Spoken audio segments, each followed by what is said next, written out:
members.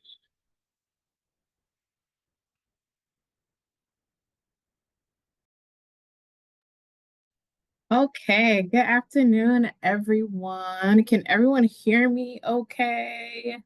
Can we see the green level up your impact in the screen? Okay, great.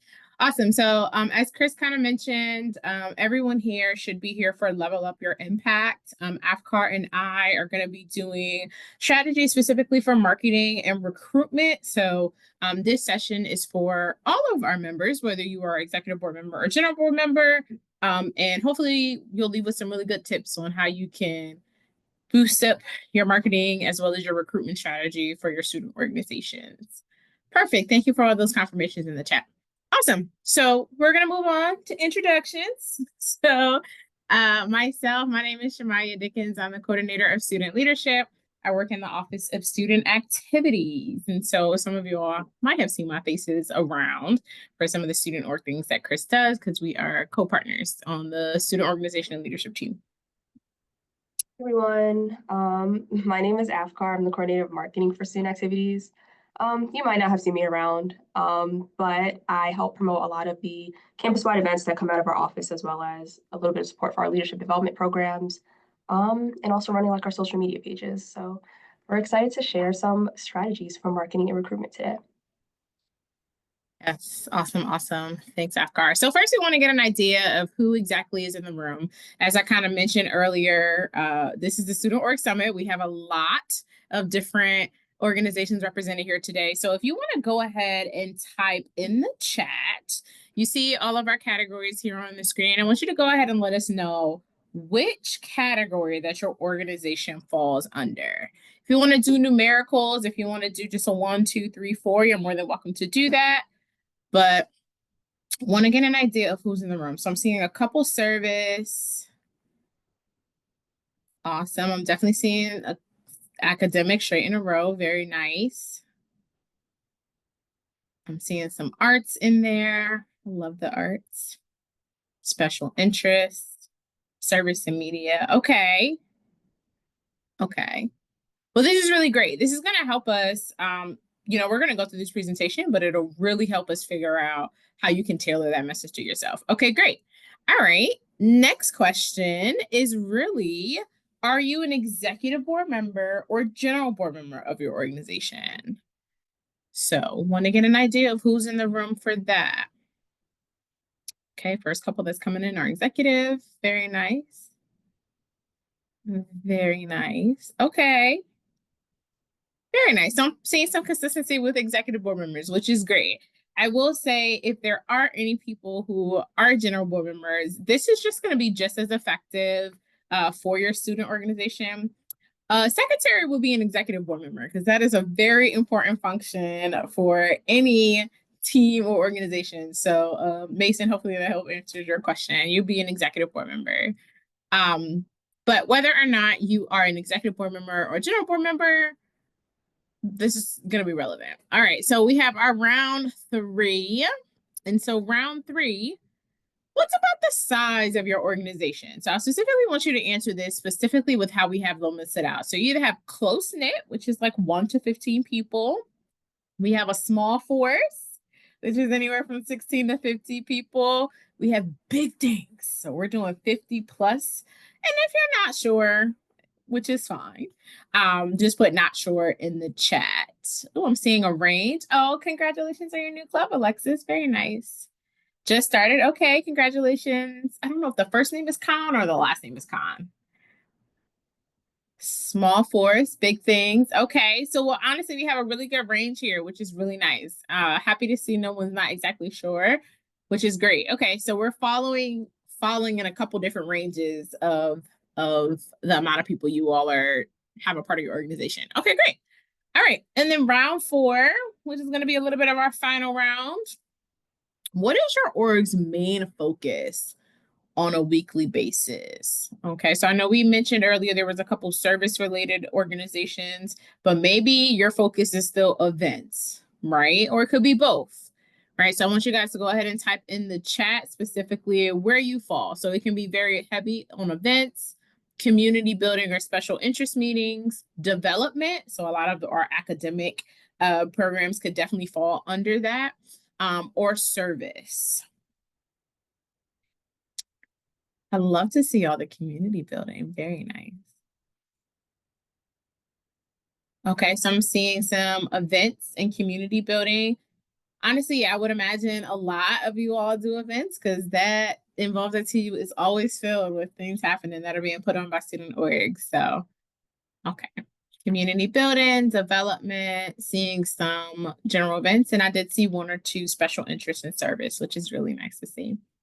Awesome, great. Well, this is really helpful for us to understand specifically who was in the room in this presentation, and we'll get to the next slide so that we can kind of address some of the things that's happening. Oh, one last one, your struggle.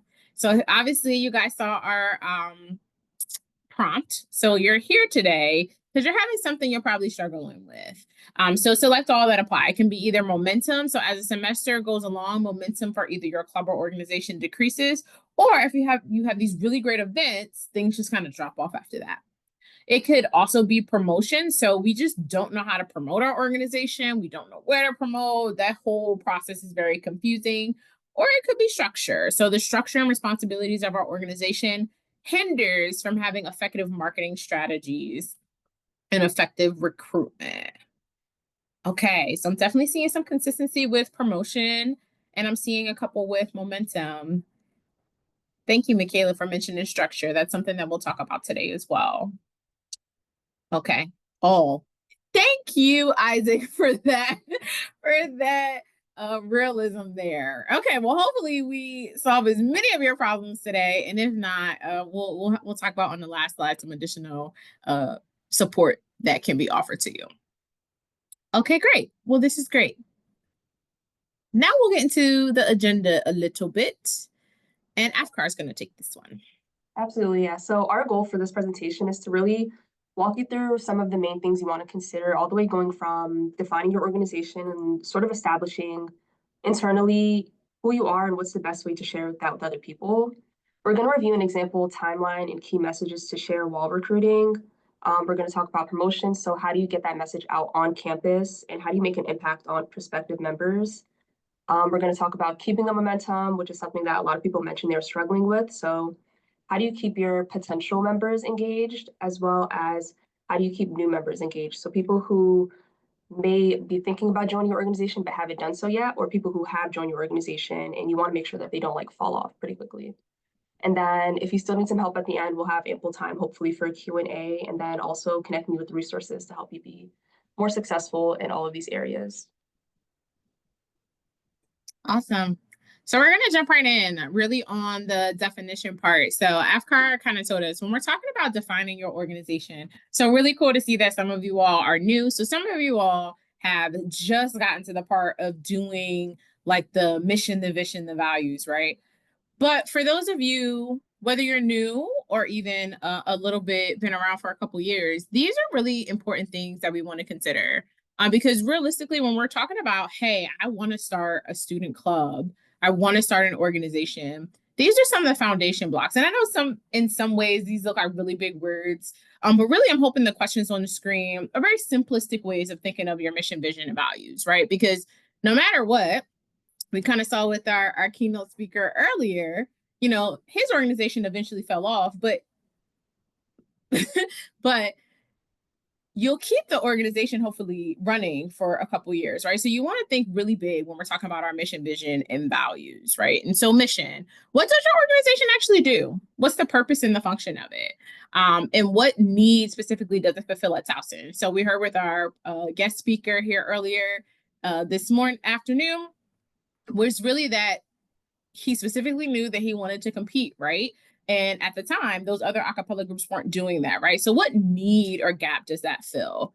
Vision is really talking about like where you're going. So what goals are you reaching for specifically this year? It looks like we have a lot of executive board members. And so I know some of you might have had this conversation already in the summer, but maybe it's a good way to check in. What are your goals and your vision specifically for the semester? And then really talking about values. So values is a word that's commonly used and it has all these different connotations and meanings. But really for the purpose of this organization, we're really talking about what principles define who you are and shape the organization. One of the things that I always say when it comes to leadership development, values, when you look at them, they're just words, but really they're actions, right? Because based upon the values that I choose for my organization, you could be easily tell me what we do, right? So some of you all are in service, right? So I would imagine for most cases, service might be one of your values. Well, if I didn't know anything about your organization, but I knew that one of your values was service, that tells me a lot about your organization and what you do, right? So sometimes values feel like these very complex words, but they're really simple words to help display the actions that you do, right? And so these are three categories that are really important for you all to kind of touch upon with their executive board, even sometimes with your general board members, to involve them in the conversation. What do you think our values are? Where do you see and want the organization to grow, right? And so these are really the first key parts of when we're talking about how we want to market and recruit, we have to start here. And the reason we have to start here is because we have to understand where we're going, who we are, what we're doing. Okay. And then as we kind of move on, I want to touch upon some of you because I know we have different levels of who's new versus who's not. But one of the things, you can go to the next slide, Afkar. One of the things that's really important is to write it down, right? So whether you just started off last semester or whether your organization has been around for 10 plus years, write it down. One of the things that our guest speaker earlier today mentioned was like the documents that you have, right? The Constitution. I don't know if Constitution was his exact word, but essentially that's what he was referring to, right? So as you all know, you had to create some sort of Constitution to get started. It's totally fine to update that every few years because although we want our organizations to outlive us and outlast us here at Towson, because we're going to only be here for a couple years, we still want to have, hey, this is the mission of the organization. And it's okay if that changes over time, right? You know, an organization that did service 10 years ago, service may look a little different now, right? Especially with including technology advances that have happened. But what's really important is that you all write it down. And realistically, you can do that with a shared document. I know I was just in the Tiger Stripe presentation and people were asking about, well, where do we store our information and how do we get an email account? You know, having these documents accessible is really important. And so all of you all have to update or have, I'm sorry, your Constitution on your Involved at TU page. And so this is a really great place to put it. It's there for others to see. It's there for you to see. And really, again, you know, we can't understand how we market, how we brand ourselves, how we communicate who we are until we have a very clear direction, but also a good way for us to track adaptations, and changes that have happened over time and years. Again, service may look a little different now than it did 10 years ago with all the technological advances that have happened in society, right? And so this is really the base step. And if you've done that, you're already ahead of the game. But I will also invite you to kind of touch base, ask a couple different people what you all think the values are, the mission is, the goals for this year and the vision, and see if it aligns. And if it aligns, you're at a really good place. And it's okay if it doesn't, but let's come to a common shared definition for defining your organization.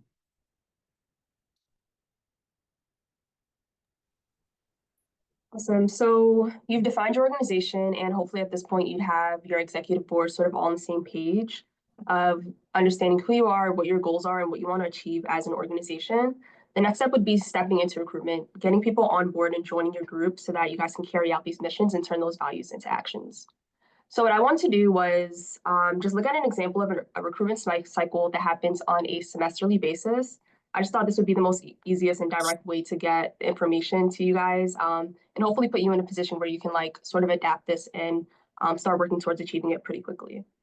So each semester at Towson, we do an involvement fair. So, you know, there's one in the fall, there's one in the spring. And I sort of base this recruitment plan around that timeline of at the start of the semester, that's when people are typically looking to join an organization. They're looking to change their pattern of involvement or trying to connect with a new community. So 1 to 2 weeks before the semester, you want to go through those documents that you have, whether that be your constitution, your involved at TU page, your social media pages, or anywhere where you have touch points with the student body, and make sure that those pages actually reflect those values, visions, missions, and goals that you have and are accurate for who you are as an organization at this moment. So you want to use those as opportunities to show who you are. If you're especially on social media, making sure that you have updated photos, updated videos that reflect what you've done recently. And a big key point in all of this recruitment that I'll continue to mention is having consistent language. So again, within your executive board, making sure that you all are on the same page about what your organization is doing, but then also that your general bodies and people who are interested in maybe joining your club, or there's someone who follows your page, that they also all have the same idea of what experience or achievement they can have by joining your organization.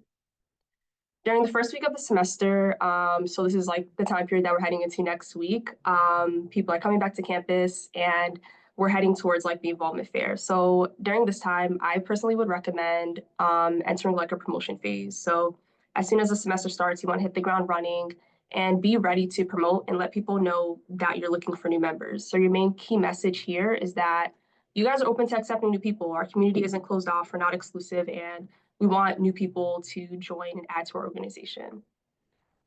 When you're in this promotion phase, an important part of your key mission is to be upfront about what it's like to join. So what experience will students get from joining your org? Don't leave them guessing. You want to be upfront about the time or the cost involved. So if they're joining your organization, how big of a commitment is it? Also be clear about what's being asked of new members. So what will they do once they join? And just helping them to understand like what the full picture is of being a part of your club or organization. All of these questions that you're answering will help lower the barrier to entry and sort of give people who are prospective or considering joining your club, or maybe they haven't joined the organization at all, giving them all the information that they need to make an educated decision on whether they want to continue looking at orgs, or if specifically they want to join your community, what that's like. During the second week of the semester, so this is essentially the week of the involvement fair, I would move into the phase of connecting with people on campus. So this is really utilizing your membership. So whether that's just the e-board, or if you're sort of charging other members of your organization to act, encourage them to make personal connections with people who are potential members. So that could be through your friends. Are you responding to DMs on your Instagram page? Are you commenting on posts to help make that connection with people? Are you at the involvement fair? Have you registered yet? And are you ready to give a good pitch and a good sort of explanation on what you have to offer and why someone should join your organization? So really, during the second week of the semester, when people are back on campus, the community is sort of active again, you want to be out there, out and about, making connections and leveraging your actual membership to sort of create that network in the web of people who may be interested in joining. So let's say from the first 2 weeks and just a little bit before the semester, you've done all these things. Hopefully at this point, third and fourth week of the semester, you have sort of like an idea or a list going of people who could be prospective members. So during those earlier 3 steps, you've been writing down emails, or you've been gaining followers on your social media pages, or you've identified personally certain friend groups or people that you know in class that could be prospective members. You want your key message to turn into sort of like a persuasive sense. So whether it be through a one-on-one relationship, or again, through your broader communication channels, invite prospective members to your meetings, continue to tell them what's going on. And if people have joined your organization at this point, you want to keep strong engagement with them. So when they're first entering your organization, they may be sort of like on the outskirts of the org. So pull them in and keep them engaged with what's going on. Beyond that, we move into the keeping the momentum phase. So you want to continue your communication. We'll talk specifically about what that looks like. You want to keep in mind that next semester, you'll begin the cycle again of promoting, and then you want to collect proof of your impact. So this is one of those slides. It has a little camera right here. I recommend that you either like take a screenshot or revisit this video and sort of keep it in your notes when you're planning your recruitment cycle. So that first step that I talked about was to show people what your organization is about. Here at Towson, all of our organizations are very like social media, Instagram heavy, in our departments as well. So this is a good place for you to show and tell. So show essentially means to visually indicate who you are through images, videos, logos, colors, essentially like that typical brand package that we have in mind. And this is important because it's going to help students to remember you. So you want to be able to cut through sort of like the message clutter of like all the different TU Instagram pages, all of the different organizations who are promoting at the same time. So have like a specific brand identity. And I have a good example here at Towson Lambdas. They have really good branding on their page all the way through. And if I'm like scrolling through and I see an example of one of their posts, I can automatically identify it's them, even though I've seen a bunch of other posts today. For telling, again, going back to your mission, vision, values, tell your story and your mission with, again, consistent language across the organization. So this will help students understand why you matter. I pulled up the example of the Towson Badminton Club. They're just looking at their Instagram, they're like a pretty new org, I believe. They don't have that many posts, but almost all of their posts feature like group photos. So it gives me the sense that like community is something that's very strong within the organization and is a very important value. So in simple ways, just by being decisive about what you post and like what those photos actually look like, you can sort of help people catch the vibe of your organization, which is important for people who are sort of scanning your social media page, trying to understand, is this something I want to be a part of?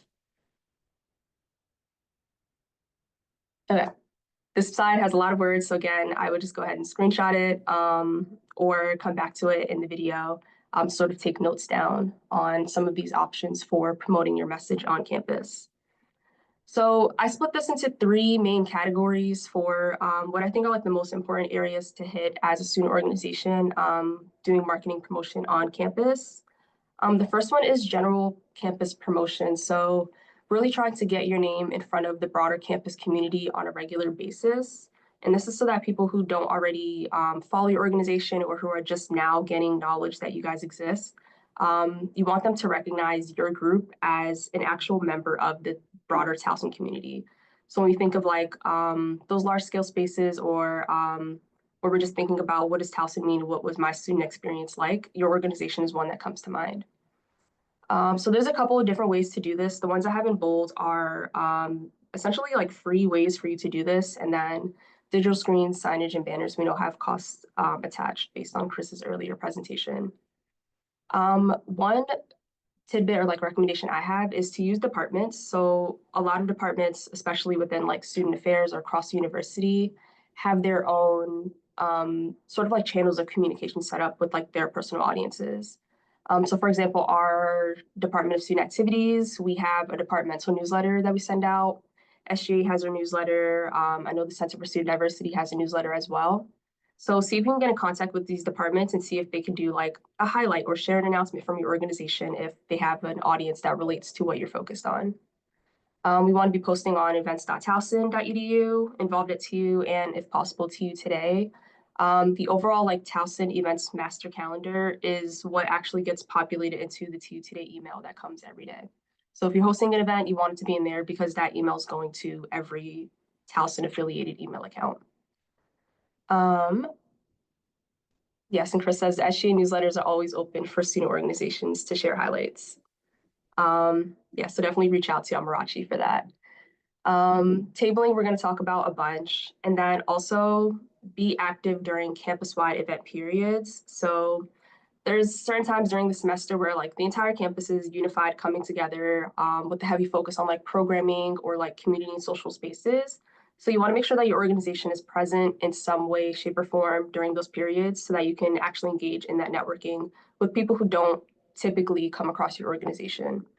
For example, homecoming, every fall semester, there's the talent show, there's a homecoming parade, there's events all week. So is your organization showing up as a group and connecting with people who are there and are in a space where they're mentally energized and want to be part of the TU community? With Welcome to TU, same thing. There's a lot of freshmen coming in the fall.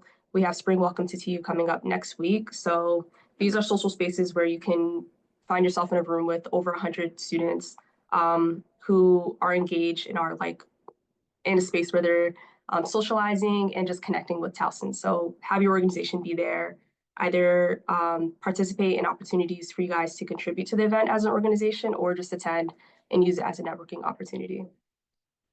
If you're a Greek letter organization, Greek Week, you should be participating. I'll just leave it at that. And same thing for end of year activities around graduation. For social media, your social media page during the recruitment phase can sort of be thought of as a portfolio. So when you think about your student organization's page on social media, typically the people who are following you are already active within your membership, or their friends or people who already have like some kind of idea of what you're doing. So sort of think about your page as a portfolio in order to continue to showcase them what's happening on a regular basis. So that involves posting meeting recaps, letting me know what happens at your meetings if I'm going to be spending my time there. Group photos, achievements, adding to sort of like your status on campus. Any fun moments, if you're an academic club or a club focused on development, share some sort of expertise. Or if you just have a thing that's popular, if you're known for doing interviews, if you're known for doing pie in the face, or if you have a specific event that contributes to the campus culture, all of these things will help elevate your status and make you seem like a club that's more worthy of my time, or will put me in the center of what's happening on campus. And then lastly, tabling. Tabling is a huge thing on campus. There are tables all over the union, and also different spaces on campus. And the reason why we have such an emphasis on tabling as organizations is because interpersonal communication, so like speaking with someone one-on-one, is known to be the most persuasive method of communication. So those opportunities to speak to somebody actually in person and tell them who you are and what you're about is going to be more effective than them seeing a social media post or them getting an email from a newsletter. So definitely prioritize tabling. It's free. Every organization can do it. You just want to make sure that you're planning it out and being intentional about how you table. So pick times and places that will have traffic, schedule your tables in advance, always follow the tabling policy so that you can continue to have access to that resource. You want to pick your people wisely. So when you're tabling, you want to make sure that you have your best foot forward so you're making a good impression. So if there's people in your organization who are naturally extroverted, who just have that really good talent for connecting with people, and who you can trust to share your message in an accurate way, those are the people who you want to select to be at your table. And I know that it's often dependent on like your schedule or who's available at the time. So those are things to consider. Are you picking your tables at a time when you know that your social people are more active or your more extroverted people can be there to help the group? And then also just table consistently. So on a regular basis, again, you want your name to be out in front of the broader campus community, but especially during like those first 4 weeks of the semester when people are still getting situated and looking to connect with other people. Okay. Another slide on tabling, just because I see a lot of tabling working in the union, and honestly, there's a lot of growth that can happen among all organizations. So my number one tip is to think about tabling again as setting your first impression. So your body language is going to be the most important thing when you're tabling. So if at all possible, stand up. Don't sit behind the table, sort of like hide behind your trifold or look uninterested. If you're up, standing either on the sides of the table or in front of the table, it just helps you be more welcoming and will help people want to initiate conversation with you. Seek out the interaction. We've all had those moments when we're tabling where we're like, oh, nobody wants to talk to us. Everyone's walking past with their headphones on, and they're sort of like ignoring me as I table. That might be because you're not initiating conversation or seeking out the interaction. So use eye contact, be attentive to people who are passing by, let them know that you see them. And if they're close enough, maybe just ask a question as they're passing by, and it'll be a reason for them to stop and want to talk. And then lastly, plan ahead. So again, as you're someone who's tabling, be ready to give a pitch, or if it's not your style, just be ready to have a genuine conversation. You're just seeking out interactions and making that first initial connection with someone that can turn into you pursuing them as a prospective member.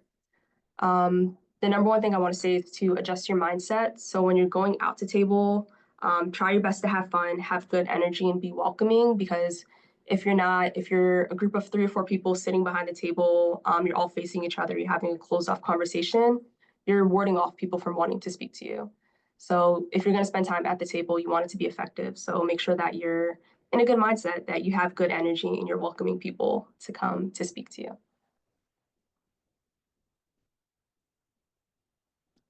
So those are ways for you to promote your message on campus. let's say that you've already done those things. You're going through your recruitment timeline. You're using these different tactics in order to have people become more aware of who you are as an organization. How do you keep the momentum afterwards? So by this point in your recruitment strategy, you've developed, whether you notice it or not, you've developed sort of like four main groups of audiences on campus. So you likely have some new members. Maybe a couple of people have decided that they want to join your organization. On the next slide, Shemai is going to talk about how do you prevent them from melting away. You might have some prospective members. So for these people, I would say you want to keep in contact with them. So they're sort of on the fence. They've said like, yeah, I'm interested in joining, but I don't know if I just want to do it yet. Maybe I want to join next semester, or I followed your page and I like what you're doing, but I just don't know if I have time yet. For these people, don't write them off yet. You want to keep them in contact just because we know that schedules change and interests change. So continue to update them on what is coming up, what events should they attend, and what opportunities do they have to sort of be in your community, and let them know what the next chance to join is, just so that if they do choose to change their mind, they have the information they need to make that decision. Let them know what are the cool things you've accomplished and really let them know what they're missing out on. So this can be done through your newsletter, through your social media page, if you've added them to your GroupMe, any sort of like communication channel you have. The real goal with prospective members is to keep them in your community. They may not be a part of your organization officially, but you want them to be part of your organization's community on campus. And then hopefully through continuous communication and conversation, you can bump them up to being a new member. You might also have viewers. So these are people who may just be following you. They see what you're doing. Maybe they come to your events, but they're not really connected to a specific member. You want to continue to show up in spaces where many people are present. So whether that be collaboration events, if there's something big happening on campus, Tiger Fest, we host monthly involvement fairs through Tiger Org Tuesday. Continue to show these people that you're an important part of the TU community by participating and demonstrating what it looks like to be an active member of an organization. And then hopefully those people who are just watching you from a distance will begin to consider, is that a lifestyle on campus that I want for myself? And will I want to join a club? And then lastly, your fourth audience are people who I lovingly call uninvolved. In PR terms, they're your latent audience. And these are people who have no connection with you. They still might not know that you exist. They're not following you, but they're on our campus. We see them, they're just not in your sort of circle. You want to take advantage to meet new students. So targeting freshmen, we know that freshmen often won't join their first semester or their second semester, maybe even like towards the beginning of sophomore year, they'll begin considering joining a club. Again, tabling at the monthly involvement fairs, and then also connecting with departments who have this audience as a part of them, especially if you're like an academic club, a multicultural organization. There's specific departments on campus that target your goal audience. So connect with them, use their newsletters, and get in spaces where your target audience is.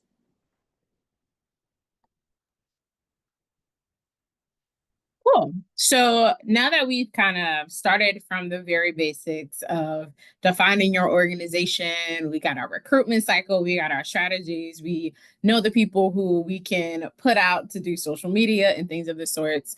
As Africana mentioned, I'm going to talk about keeping the momentum, right? Because really, there's a couple of different things that can easily affect how you keep those members who are a part of your organization. And so I kind of put this in two categories, right? So we have the reputation, right? So going back to how we define our organization and how we're also marketing and branding our organization, right? So using the example of the badminton club, if you find out the badminton club is like constantly fighting each other, you're like, whoa, they're not living up to what they present, right? So really, when we're talking about reputation, we're talking about, are you living up to your brand, right? Conflict is naturally going to occur. None of us are ever alike, but it's really how you all as an organization has defined, one, what your values are, but two, how you decide to relate to each other, right? Because for many of you, it's either service oriented or even it's, academic or professional oriented, right? So putting those actual skills into practice in these student groups that we are a part of, right? So things like how you handle conflict within your organization and your reputation absolutely will possibly affect either your incoming members or even your current members. Do people perceive the executive board or general board to be people that they want to be around? So this is even kind of talking about what Afkar just mentioned of like, you put your star person on the table, but also are there other stars that people would generally want to be around, right? We don't want that load to just be on one person. We want to give other people the opportunity of like, are you just pleasant, right? A lot of times we complicate leadership, but how you treat people as a human being is really a key part of how you get them engaged and involved with your organization. So how you're treating your other executive board members and how you engage with the campus is a big tidbit for reputation. Community building. So I know we had a lot of new people, but I know we also do have some returners. So community building. Chill method. It's a method I came up with. I'm very, very excited about it when I made it. I might need to update this acronym in a year or two. But really, the chill method is really a multi-step strategy in order to create opportunities for you to engage with your current members and to keep them around. So chill for C is for communal.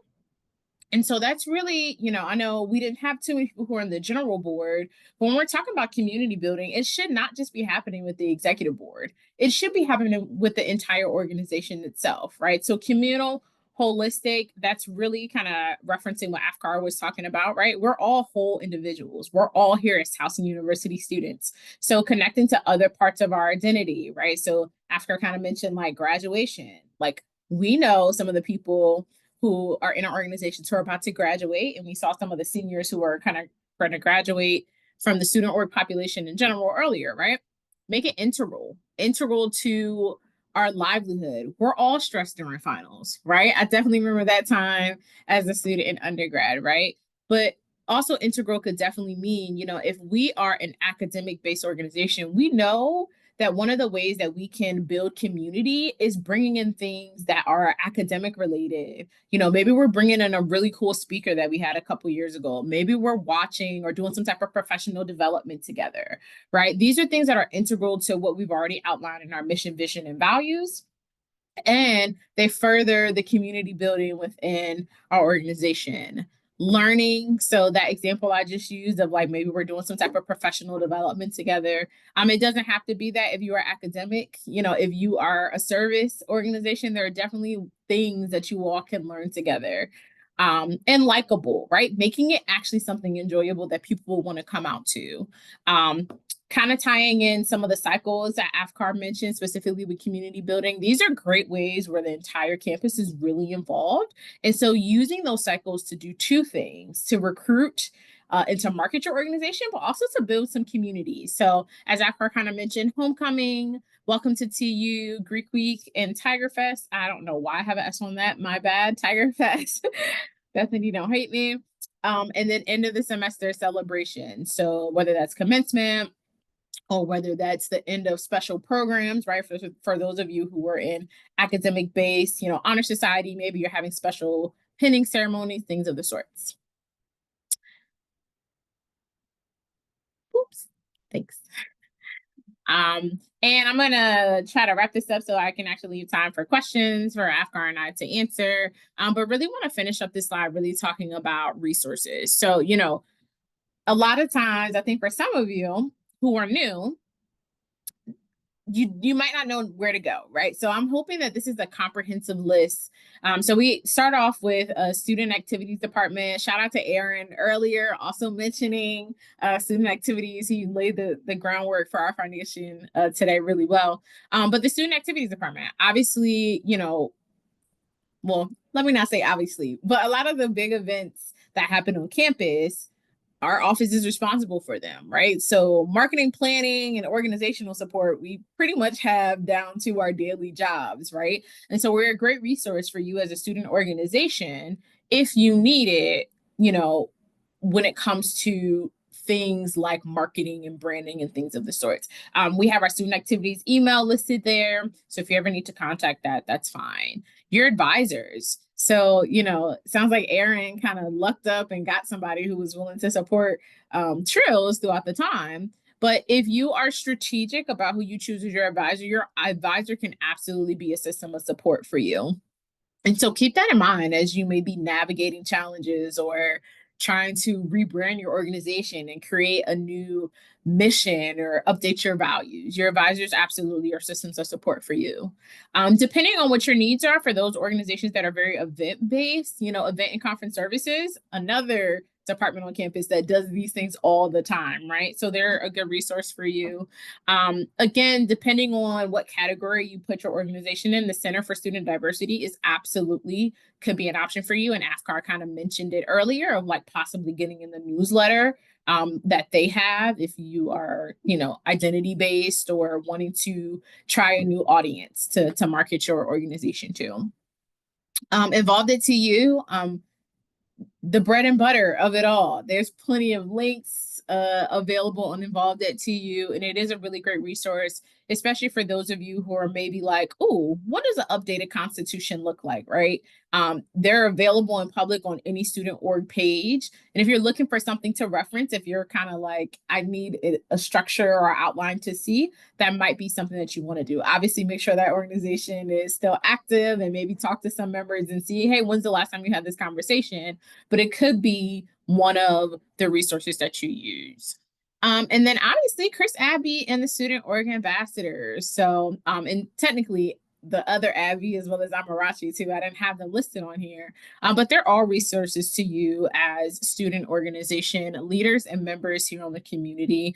One thing we don't have listed here, but shout out to all of you all who just went to the networking for break. You all as other student organization leaders are also resources to each other, right? There are some people who are seniors who have been a part of a student organization for years that might have things or suggestions, depending on how much your organization aligns, right? So going back to the defining part, it's important to have a very clear mindset of who you are first. And then you can kind of tailor like, okay, this organization does service differently, but how can they help me, create new ways to market what has worked for them, right? So also think of fellow student organization members as resources for you.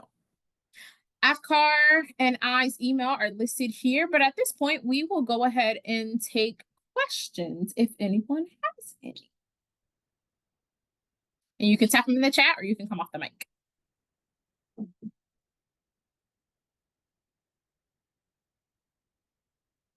Oh, we must have did amazing, AFCAR. There's no questions. I will add, so for those two slides that I sent a screenshot, the next step would be, actually, I'm going to go back to them. Yeah. So there's this slide about the recruitment cycle. And there's this slide about promoting your message on campus. In order to actually like accomplish and carry out the recruitment cycle, essentially take tactics from this page and identify which ones you want to use to complete each of these things. So are you using your social media page to show? Are you tabling to promote? Are you going to do meetings or info sessions to connect? If you have an event, are you putting up flyers? So really just put the two resources together in order to build out like your actual communication plan. Any questions?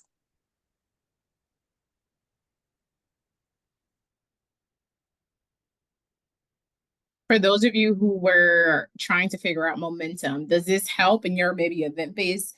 Did the clarification on keeping the momentum?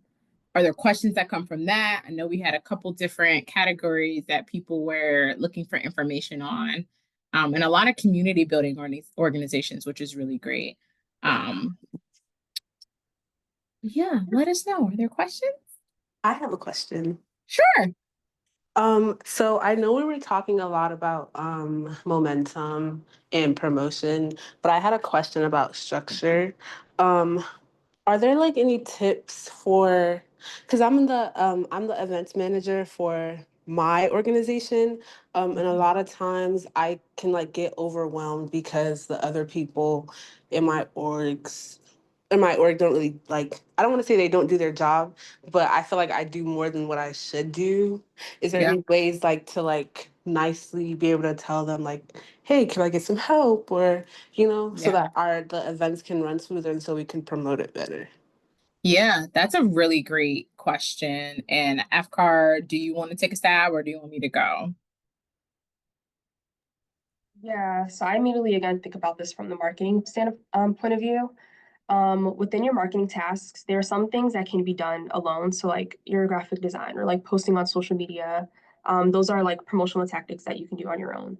Um, I think what makes it digestible to people who are in the marketing and promotional role is being clear and identifying like what are some things that we have to do for marketing that cannot be an individual task or that like require a team effort. For example, tabling. It's very, very difficult or nearly impossible for someone to table by themselves all the time.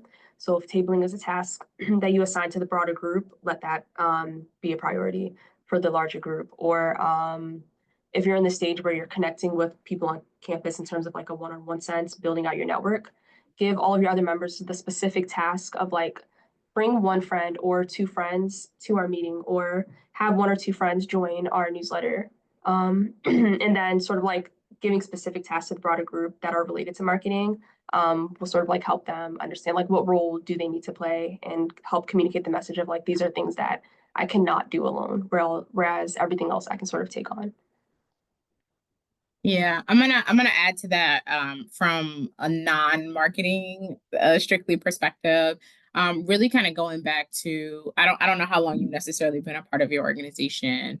But that alignment with that very first slide of how we're actually defining our organization, I think it's absolutely important and vital to have some sort of recommitment conversation.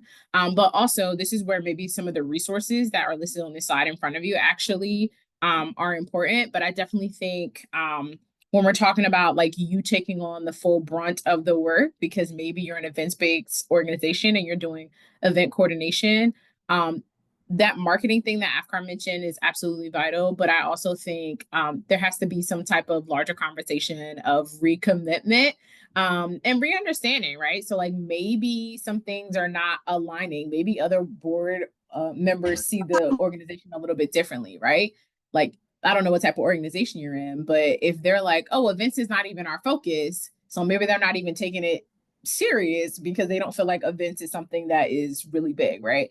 So I think conversations and support with conversations like that is also where resources are really important to you, because I think there's a disconnect with the way some people are seeing the work that you do and the importance of you all as a student organization and the events that you're putting on. But do not burn yourself out. Do not overexhaust yourself. Do what you can, but you're a part of a board and a part of a group where there's more people. So also finding new ways to re-engage the conversation would be a tool I would have. But and it looks like there's some support coming in the chat, which I really appreciate. Because again, other student org members are also your resources. So, but if you need any help, feel free to reach out to us.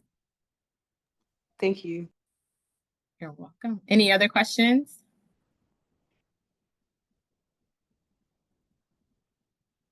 Thanks, Connor. Awesome. Well, it looks like we have 135 participants, so I think a lot of people are coming back at this point. And so, Chris, we can change it back over to you. Awesome. Can we get some claps in the chat for Afkar and Shemaya for a great presentation? Thank you, guys. It was great. Miles bringing the hype, full caps, not holding back. Love it. While we're waiting, because I know there's definitely some sessions that haven't let out yet. Since you guys are here early, I'll give you like a free student leader hack for your first upcoming meeting talking about momentum. This is a common thing I've seen in my many years doing this. So you guys are going to have the involvement fair, and type 1 in the chat if this has been your experience. Like, you go to the involvement fair, you're going to get a list with like 50 names on it or a large number. You're going to get a bunch of people come out to your first meeting, and then the next meeting, like half those people don't come back. If that's your group or your experience, give me a number 1.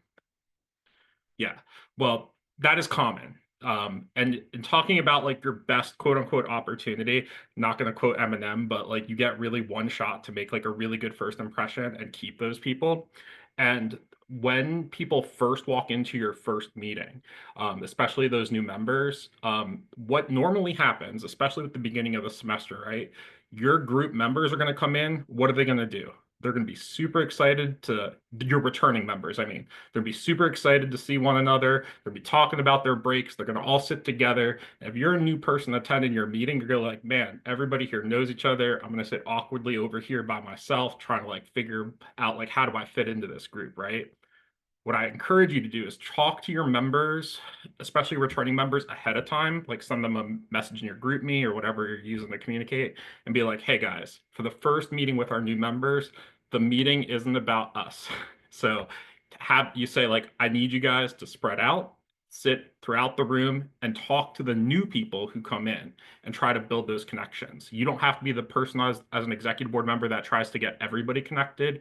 Use your members to like connect with one another so that they're actually feeling like, oh, people want to know who I am. I'm not intimidated walking into this space where everybody's really excited, but I don't know anybody, right? It's not foolproof, but it definitely goes a long way in helping people feel more connected. Connor's talking about academic clubs. Yeah, or if you can get some help from your advisor or whatnot and getting people come to your academic group, definitely take advantage of whatever resources you got. Okay, let's do a quick check-in of see who's in the room. If you're here from managing stress and embracing well-being, type well-being, or we're here. Okay, that one might not be here yet. If you're here from fundraising for student organizations, I see Carolyn. Are you guys back from fundraising?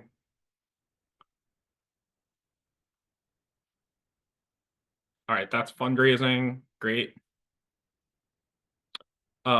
If you're here from the treasurer's workshop, say here. We're going to go with here this time. Treasurer, got treasurer, thank you. ECS, planning events, type ECS. All right, ECSs are here, great. All right, last call for well-being. Do we have well-being? Type well-being if you're here, or stress. Might be waiting on one more to let out, it seems like. Abby, can you do me a... All right, is nobody here from well-being? Abby, can I have you jump to the well-being session just so we can see if they're wrapped up? Yes. Thank you.